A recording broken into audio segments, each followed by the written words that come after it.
There's a story I want to tell you. It doesn't begin with once upon a time because it's not about the past.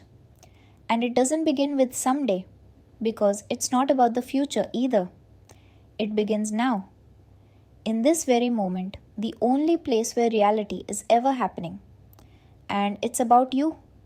Not the you the world sees, but the one behind your eyes, the observer, the chooser, the one who's always been quietly shaping things long before you understood how. Because whether you know it or not, you've been living by a metaphysical law baked into the structure of existence itself. And once you understand it, you'll never see your life the same way again. So imagine you walk into a room. It's silent, still, empty. But there's a strange thing about this room. Whatever you expect to be there slowly starts appearing.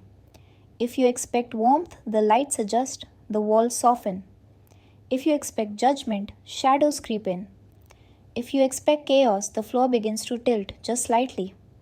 Now here's the twist. This room, it's not imaginary. It's your reality. Because reality doesn't just show you what's real, it reflects back what you're ready to see. This is the law of reflection, the first clue in understanding how reality works. Life is a mirror, not a painting. It doesn't show you what you want, it shows you what you are. And that's both terrifying and liberating. Let's go deeper.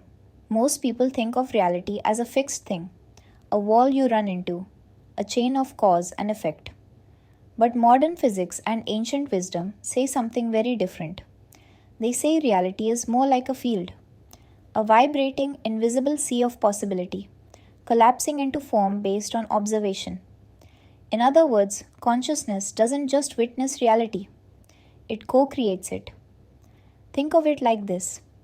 Every thought you think is a blueprint. Every emotion you feel adds color. Every belief you hold, whether hidden or obvious, decides whether the blueprint gets built or buried. So the gap between thought and reality isn't just time, it's frequency. And here's the metaphysical law beneath that. Your outer world is a delayed echo of your inner alignment. Not punishment, not reward, just reflection. This is why two people can stand in the same situation and experience two completely different worlds. Because reality doesn't happen to you, it happens through you. I want you to think about your life like a film. Now ask yourself, who's writing the script?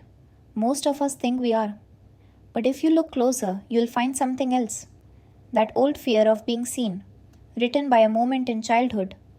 That belief that you must prove your worth, typed by culture and comparison.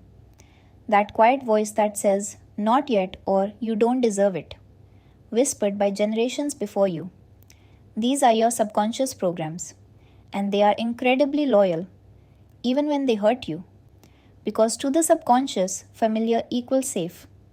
So we keep recreating scenes that match our internal script, even if we hate the story. And here's the uncomfortable truth. Until you rewrite that script, you'll keep calling it fate. Let's come back to the beginning, to that quiet law that's been shaping everything behind the scenes. You don't attract what you want. You attract what you believe, what you embody, what you expect. And the most radical shift you can make? Not changing what you do, but changing what you see as normal. Make peace your normal. Make worthiness your default. Make expansion your baseline. Because the world will always rise to meet the version of you you're most committed to being. So the question isn't, when will my reality change? The question is, who am I willing to become right now? Because you were never meant to just survive this life. You were meant to shape it. If this spoke to something deep in you, share it with the version of you from 6 months ago who needed to hear it.